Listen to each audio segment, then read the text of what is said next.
Es el turno, entonces, de escuchar a Matías Cremonte, abogado laboralista, que es quien, con sus colegas, se encarga de llevar a la ejecución los derechos de los trabajadores ante los tribunales, tema que no es para nada fácil. Adelante. Muchas gracias, buenos días. Bueno, el agradecimiento, por supuesto, por la invitación a los organizadores, a nombre personal y a nombre de las organizaciones que represento, la Asociación de Abogados Laboralistas de Argentina y la Asociación Latinoamericana de Abogados Laboralistas. Es realmente un gusto compartir este espacio, esta jornada, este rato de reflexión con todos ustedes. Y lo primero que quiero, de algún modo, dejar sentado es mi absoluta coincidencia con el eje planteado por esta reunión. Pareciera una obviedad, digamos, ¿no?, que hablar de dignidad del ser humano es hablar de trabajo y, por supuesto, de trabajo digno. Pero los debates que hoy se dan alrededor del trabajo y alrededor de la dignidad no van necesariamente unidos. Y no me refiero simplemente a aquellos ataques que sufre el mundo del trabajo de manera sistemática hace varias décadas y a los, digamos, si se quiere, también ataques a la protección del trabajo en general. Me refiero, y quiero comenzar con una pequeña digresión, si se quiere, pero hay un debate absolutamente actual que gira alrededor de lo que se denomina el futuro del trabajo. La Organización Internacional del Trabajo, que este año, la OIT, este año ha cumplido 100 años, fue fundada en 1919, es una de las impulsoras a nivel mundial de este debate. Y no estrictamente de sectores que atacan, como digo, el derecho o la protección del trabajo, surgen algunas ideas vinculadas a un supuesto fin del trabajo. Una idea de que el pleno empleo con trabajo digno y con salarios justos es una utopía que nunca más va a volver a ocurrir y que por lo tanto hay que pensar en nuevas formas de trabajo. Se refieren al avance de la robotización, al avance de las nuevas tecnologías y al vacío que inexorablemente va a dejar en el mundo tradicional del trabajo asalariado o el trabajo subordinado. Ciertamente es un eje, ¿no? El avance de la tecnología, la robotización tiene consecuencias en el empleo. Pero no necesariamente la forma de abordar ese debate es decir que inexorablemente va a terminar de una manera, por ejemplo, con el fin del trabajo. Porque el resultado de ese análisis es que entonces vamos a un sistema, en el mejor de los casos, asistencialista. Es decir, que sea el Estado el que se haga cargo de quienes quedan fuera del mercado o excluidos de la posibilidad de tener un trabajo. Por eso digo que celebro el título que convoca a estas jornadas y especialmente algunos paneles. Me alegró mucho ver que había una conferencia justamente titulada de la asistencia a la dignidad del trabajo. Creo, contraponiendo esa idea de lo inexorable del fin del trabajo, que el futuro del trabajo va a ser lo que todos nosotros, de algún modo, pero digamos, lo que las sociedades, lo que los pueblos, lo que las asociaciones de trabajadores, lo que el mundo del trabajo, en definitiva, quiera que sea, y no algo inexorable. Y este tipo de encuentros, indudablemente, van a contribuir a que ese futuro sea un futuro con trabajo y en condiciones de dignidad. Trabajo clave para el desarrollo humano integral. Trabajo y vida digna.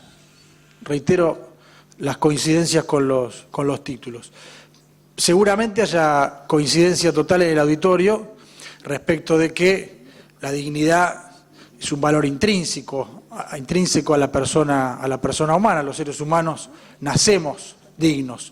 Pero hablar de trabajo y dignidad nos lleva a que, por supuesto, los seres humanos nacemos con la dignidad como un valor esencial, pero la posibilidad de tener una vida digna la da la de tener un trabajo. Y más aún, habría que profundizar sobre el tema. No todo el trabajo dignifica, es una frase que obviamente tiene que ver con la idea de sociedades estructuradas alrededor del trabajo. Pero lo que dignifica en todo caso es un salario digno, es una retribución justa por ese trabajo. es la posibilidad de que a cambio de ese trabajo, el trabajador y la trabajadora tengan una retribución que le permita acceder a lo que culturalmente se considera en un momento histórico determinado como condiciones de vida digna. Eso nos lleva a pensar o a reflexionar alrededor de otra idea. ¿Cuánto vale el trabajo en sí mismo? Conocemos el valor de la mayoría de las mercancías y desde luego el trabajo no es una mercancía. Pero el trabajo no es una mercancía en la medida de que se retribuya por lo que vale.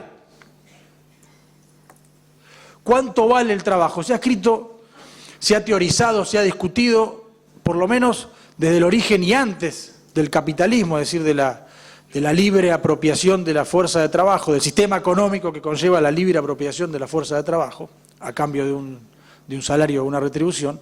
Se ha debatido y se ha discutido mucho acerca de cuál es el valor real de la fuerza de trabajo. Incluso los primeros teóricos, los padres de la economía política, los padres del liberalismo, si se quiere, Adam Smith, David Ricardo, hablaban de que existía un valor, no es solo lo que la oferta y la demanda en un mercado pueda llegar a determinar lo que vale ese trabajo. Tiene un valor. Hablaban del salario asistencial. Hablaban de que por lo menos debe retribuirse de manera tal que asegure a los trabajadores la supervivencia, la reproducción de la fuerza de trabajo. Lo decían en términos muy crudos. La reproducción de la raza de los que trabajan. Por supuesto, para garantizar que sigan existiendo trabajadores y que siga existiendo el sistema, perdurando el sistema tal cual es. Algunos agregaban, y además debieran poder darle de comer a sus hijos para que no se termine en una generación la raza de los que trabajan.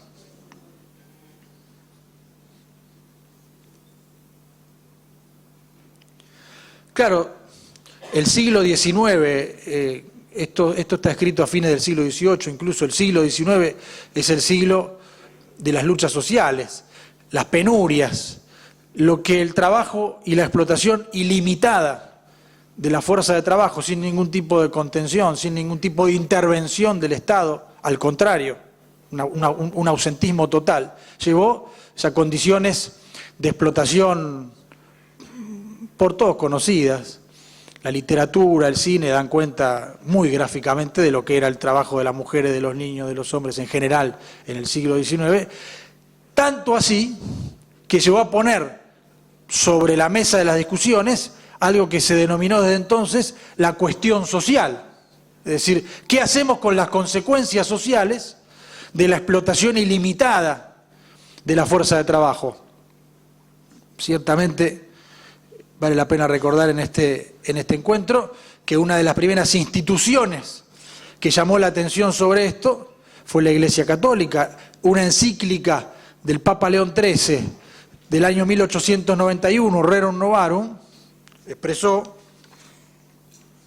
dice, vemos claramente, cosa que todos convienen, que es urgente proveer de manera oportuna al bien de las gentes de condición humilde, pues es mayoría la que se debate indecorosamente en una situación miserable y calamitosa, ya que disueltos en el pasado siglo los antiguos gremios de artesanos, sin ningún apoyo que viniera a llenar su vacío, desentendiéndose las instituciones públicas y las leyes de la religión de nuestros antepasados, el tiempo fue insensiblemente entregando a los obreros, aislados e indefensos, a la inhumanidad de los empresarios y a la desenfrenada codicia de los competidores. Un número sumamente reducido de opulentos y adinerados ha impuesto poco menos que el yugo de la esclavitud a una muchedumbre infinita de proletarios. Profundiza sobre el salario y dice que de alguna manera debiera ser suficiente para alimentar a un obrero frugal y morigerado. Es decir, aparece inevitablemente la necesidad de intervenir. Este extracto de la encíclica que traigo a colación da cuenta de dos cuestiones. Una, de la necesidad de intervenir, la necesidad de fijar, de establecer cuál es el valor de la fuerza de trabajo y no dejarlo librado al mercado. Y la otra, algo que voy a volver sobre el final, que tiene con la importancia de lo colectivo. Es decir, habla de los obreros aislados, los obreros sujetos al yugo de la esclavitud de empresarios inhumanos, pero al que enfrentan de manera aislada.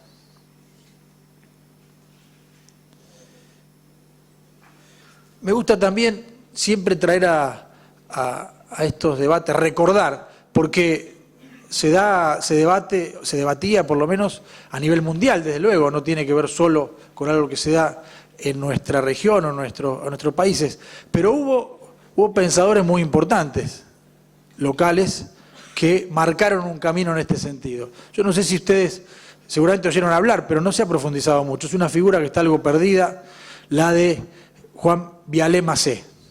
Vialé Massé, un catalán, inmigrante, naturalista, al cual en el año 1905 Joaquín B. González, ministro del Interior del presidente Roca, le encarga la realización de un código del trabajo. Y Vialé Massé dice, bueno, para eso primero voy a hacer una recorrida por todo el territorio nacional para relevar cuáles son las condiciones de trabajo de las clases trabajadoras en Argentina. Y elabora lo que es conocido como el informe Vialé Massé, en el año 1905. Es un instrumento de lectura indispensable, yo lo recomiendo, porque además de recomendar la normatización o la elaboración de un código del trabajo, propone realmente un texto normativo, hace toda una descripción de lo que eran las condiciones de los trabajadores en esos albores del siglo XX en Argentina. Pero en un capítulo que titula El derecho a la vida, habla sobre el salario, sobre la remuneración, sobre el valor, en definitiva, de la fuerza de trabajo. Y Vialé Massé dice, la frugalidad sin vicios, retoma la idea de la frugalidad como que hablaba la encíclica, por eso lo retomo desde ahí. La frugalidad sin vicios es el ideal de las cualidades del obrero, que lo ponen en condiciones de mejor salud, de más prolongada vida, de mayor potencialidad nacional. Frugal es para un obrero la ración que contiene los principios nitrogenados, las grasas y los hidratos de carbono necesarios a su conservación y a los desgastes del trabajo en la forma más sencilla y más barata que se encuentra en el mercado o que él pueda producir, según las costumbres racionales del lugar y del tiempo en que se vive. Frugal es el vestido más sencillo y para todos más barato dentro de lo que la decencia social admite. ¿No sería algo chocante a la decencia pública que pasearan por la Avenida de Mayo los obreros vestidos de arpillera, descalzos y sin sombrero? Frugal es la habitación limpia y sencilla, aislada, en la que pueda acariciar sin testigos, hablar sin ser espiado, vestirse y desnudarse sin ofensa del pudor. Y esas ropas y esa vivienda mantenerse limpias para conservar su salud y no dañar a la de los demás. Requieren jabón y plancha, cepillo, peine y escoba. Más, si queremos al hombre civilizado, culto, moral, hay que darle además alimento moral, de cultura y civilización, descanso del trabajo para que los puedan gozar. Ahí aparece de algún modo una idea ya más completa del valor de la fuerza de trabajo. Desde luego lo necesario para subsistir, pero también lo necesario para vivir una vida digna, digamos, en términos no solo materiales, sino morales, culturales. Esa es la idea que se fue desarrollando desde entonces hasta hoy alrededor de cuál es el valor de la fuerza de trabajo. Desde luego la conflictividad social, lo que significó todo el siglo XIX y gran parte del siglo XX, terminó creando una rama del derecho absolutamente novedosa para entonces. Actualmente sigue siendo de las ramas más nuevas, si se quiere, del derecho, que es el derecho del trabajo, y el derecho del trabajo o el derecho social, que da cuenta de estas reflexiones previas, o retoma, o recoge estas reflexiones previas que fui rememorando. El derecho del trabajo, de algún modo, es una suerte de gran pacto social. Fue un acuerdo, tal vez tácito, pero indudablemente un acuerdo entre las clases sociales, que en un momento histórico, que suele situarse en general entre las dos guerras mundiales, deciden coexistir. Algunos teóricos metafóricamente dicen se trató de una tregua, de una paz armada en esa intrínseca conflictividad que conlleva la relación entre capital y trabajo, y lo que ambas clases sociales se pusieron de acuerdo en ese momento al crear una institución tan fuerte como el derecho del trabajo, es en dos o tres cosas. El capital obtuvo que el movimiento obrero, que la fuerza del trabajo, dejen de discutir el sistema como tal, acepten desenvolverse dentro de la legalidad del sistema, pero a cambio el movimiento obrero obtiene dos cosas, y esta es la esencia del derecho del trabajo. Una, el reconocimiento, la legalidad de su derecho a organizarse, el reconocimiento de un sujeto colectivo. El derecho de asociación, el derecho de negociación, el derecho de huelga, son parte del reconocimiento legal en la idea de un progreso social indefinido. Me explico. Hasta entonces la posibilidad de progreso social estaba solo basada en la imposición o un cambio del sistema. El acuerdo social que implicó el desenvolvimiento de las luchas dentro del sistema supuso a cambio que al no discutirse ya las condiciones del sistema, sino aceptar desenvolverse dentro de él, esto iba a conllevar en un plazo más largo un progreso indefinido. La idea del principio de progresividad, la idea de no irregresividad, la idea de que las generaciones de trabajadores iban a vivir cada vez mejor que las anteriores, los hijos viviendo mejor que sus padres, fruto del trabajo. Dos ideas centrales: la libertad sindical, derecho de asociación, derecho de negociación, derecho de huelga, y el progreso social. Esa es la base del acuerdo social, del pacto social que generó el derecho del trabajo. Me voy a referir brevemente a las dos. Quiero primero centrarme en la idea de progreso social. ¿Cuál fue el acuerdo por el cual el movimiento obrero aceptó desenvolverse dentro de la legalidad del sistema hace 100 años? La idea de progreso social basada en lo que a partir de entonces ya no solo se teorizó, sino que se legalizó, se transformó, se normativizó como salario mínimo vital. El valor de la fuerza de trabajo, el valor mínimo por el cual una persona trabaja para otra a cambio de una retribución, es lo que se denomina desde entonces salario mínimo vital. Tiene un valor, no se puede pagar menos que lo que vale. Eso fue el primer eje de acuerdo social. ¿Cuál es el valor desde entonces de la fuerza de trabajo? Bueno, está definido en todos los textos constitucionales de América Latina y del mundo.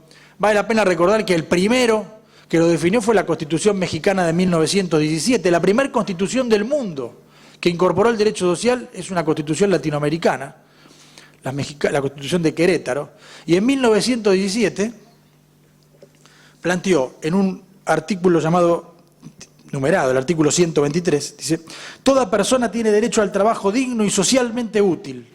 Al efecto se promoverán la creación de empleos y la organización social del trabajo. Los salarios mínimos deberán ser suficientes para satisfacer las necesidades normales de un jefe de familia en el orden material, social y cultural, y para proveer la educación obligatoria de sus hijos. ¿Qué aparecen ahí? Dos cuestiones. Una, el trabajo como ordenador social. Todas las constituciones del mundo siguen diciendo que el trabajo es un derecho y un deber, que las sociedades se estructuran alrededor del trabajo. ¿De qué trabajo? Del trabajo que se remunera de manera digna, que garantice una vida digna. Por eso la definición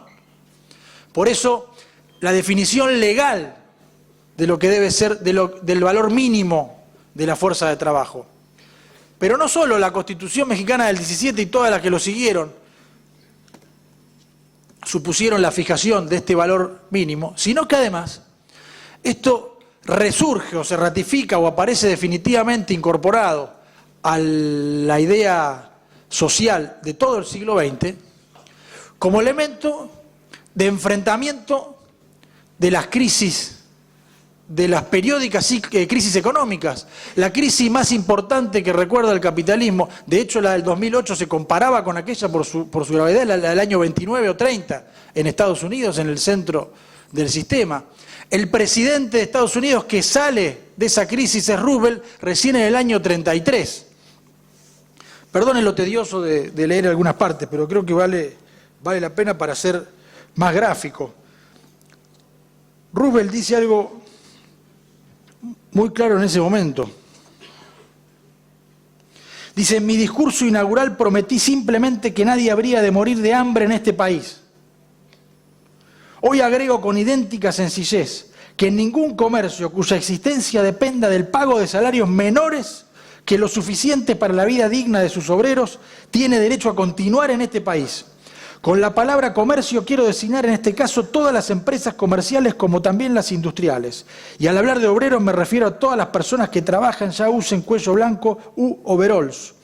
Y por salario suficiente para la vida entiendo retribuciones que no solamente permitan la subsistencia, sino que hagan posible una vida decente. Roosevelt, 1934. Es decir, no había ninguna duda de entonces qué es lo que vale la fuerza de trabajo como mínimo y que por supuesto además eso permite que las sociedades se desarrollen. En nuestro país esto alcanza su definición legal el año 1945, el decreto 33.302 de diciembre del 45, que había dejado Perón preparado cuando era secretario de Trabajo, luego lo promulga en diciembre Farrell, y es la base de la política de ingresos y la política de inclusión social del peronismo, salario mínimo vital y móvil con una definición como esta, aguinaldo, vacaciones pagas, etcétera. Pero luego, y hasta hoy está vigente, nuestra ley de contrato de trabajo del año 1974, a pesar de las modificaciones que ha sufrido, sigue diciendo que salario mínimo vital y móvil es la menor remuneración que debe percibir en efectivo el trabajador sin cargas de familia en su jornada legal de trabajo, de modo que le asegure alimentación adecuada, vivienda digna, educación, vestuario, asistencia sanitaria, transporte y esparcimiento, vacaciones y previsión. Queda claro entonces cuál es el pilar o uno de los dos pilares del pacto social que dio origen al derecho del trabajo y que en los papeles sigue vigente. El progreso social alrededor del salario mínimo vital en estos términos. Y el otro eje, la idea de lo colectivo. La idea de que no hay manera de sostener esto, no hay manera de sostener un sistema de coexistencia que garantice una vida digna, si no es a través de lo colectivo. A través de la legalidad, la creación del sujeto colectivo. Las tres patas de lo que hoy se denomina libertad sindical, el derecho de asociación, el derecho más importante, el ser humano es gregario por naturaleza, la única posibilidad que tienen los trabajadores y las trabajadoras de enfrentarse de manera más o menos equitativa frente al otro poderoso que es el empleador, que tiene entre otras cosas la posibilidad de darle o no empleo, es hacerlo de manera colectiva, por eso el derecho de asociación es uno de los más importantes derivados de la libertad sindical. Pero el derecho de negociación colectiva, inescindible, es decir, la posibilidad de negociar con mayor presión, con mayor fuerza, desde lo colectivo, mejores condiciones. Y el derecho de huelga, desde luego, como palanca de progreso social, como herramienta a través de la cual se puede llegar a negociar mejores condiciones de trabajo. Progreso social alrededor de salario mínimo vital, sujeto colectivo como garantía de progreso social. La estructura de la sociedad del trabajo está parada en esos dos pilares. Y esto es lo que está en crisis. Hoy creo que en algunos casos puedo estar hablando hasta de ciencia ficción. Estoy hablando de lo que hoy está vigente en nuestros textos constitucionales, en nuestras leyes laborales y sociales. No hablé de lo que debiera ser, digo lo que hoy formalmente existe. En la realidad, esto, sobre todo la idea de progreso social alrededor de los salarios mínimos vitales, no existe. Pero no es que no existe porque, como hablaba al comienzo del futuro del trabajo, porque inexorablemente la sociedad desemboca en esto. No existe porque hubo un ataque, no existe porque hubo un plan de destrucción de estas dos ideas, de los pilares del derecho social. La crisis económica de la década del 70, el neoliberalismo de los años 90, las dictaduras militares, atacaron la idea del valor de la fuerza de trabajo. Hoy ningún trabajador, hoy cualquier trabajador o trabajadora sabe cuánto vale esta botella de agua, sabe cuánto vale en general cualquier mercancía que se vende en el mercado. No sabe cuánto vale su fuerza de trabajo. No sabe que su fuerza de trabajo vale por lo menos la suma de dinero necesaria para cubrir todas las necesidades que yo acabo de leer, que no solo tiene que ver con la reproducción de la fuerza de trabajo, como se decía en el siglo XIX, XVIII, sino también en condiciones dignas, con derecho al esparcimiento, a la cultura, al deporte, al descanso, a la educación. Se ha destruido la conciencia colectiva del valor de la fuerza de trabajo y se ha destruido, o en todo caso, solo fue posible destruir la conciencia del valor de la fuerza de trabajo, destruyendo la noción de lo colectivo. Fueron los dos pilares que originaron el derecho social y son los dos pilares que se atacaron para destruir el derecho social. Cuando hablamos de neoliberalismo, suele caracterizarse muchos de los gobiernos latinoamericanos, el argentino en este momento, pero muchos gobiernos del mundo como neoliberales. El neoliberalismo no es un concepto, no es un eslogan, no es una etiqueta. Neoliberalismo es un programa económico que tiene como objetivo volver al liberalismo, volver a la relación capital-trabajo sin intervención del Estado, sin la idea de salarios vitales, es decir, sin la idea o posibilidad de progreso social y sin la intervención o reconocimiento o legalidad del sujeto colectivo. Por eso se ataca el derecho de asociación, por eso se ataca la negociación colectiva y por eso se ataca el derecho de huelga en Argentina, en Latinoamérica y en el mundo. Todas las reformas laborales que se promueven en el mundo comienzan por, no quiero profundizar en tecnicismo, pero se ataca la negociación colectiva de actividad, promoviendo la negociación colectiva por empresa, eso es atacar la fuerza del colectivo. Se destruye la idea de la legalidad y de la necesaria sindicalización como parte del derecho de asociación, se estigmatiza cuando no se criminaliza la acción colectiva. Brasil ha llegado al caso extremo, Brasil ha destruido el derecho del trabajo, atacando lo colectivo, atacando la negociación colectiva y dándole preeminencia a la negociación individual, el sumum del liberalismo, destruir las bases del derecho social. Yo, para terminar y no cansarlos más, quiero decir que entonces la tarea de la hora, la tarea del momento, es retomar la bandera, las banderas de lo colectivo para retomar o hacer posible la bandera del progreso social. Difundir, como acabo de hacer yo, el valor de la fuerza de trabajo, el salario mínimo vital y móvil, tiene que ver con que no se defiende lo que no se conoce. Y la necesidad de seguir impulsando la acción colectiva. Hubo un jurista, un teórico, lo estudiamos en la Facultad de Derecho casi en los comienzos, en teoría del derecho, a fines del siglo XIX, Rudolf von Jhering, escribió un librito que se llama La lucha por el derecho. Y él decía, el nacimiento del derecho es como el del ser humano, es precedida de un largo y doloroso alumbramiento. Y la figura de la justicia, que todos la recordarán, esa estatua de ojos vendados, que tiene una balanza en la mano para garantizar la imparcialidad y la igualdad ante la ley, en la otra mano tiene una espada.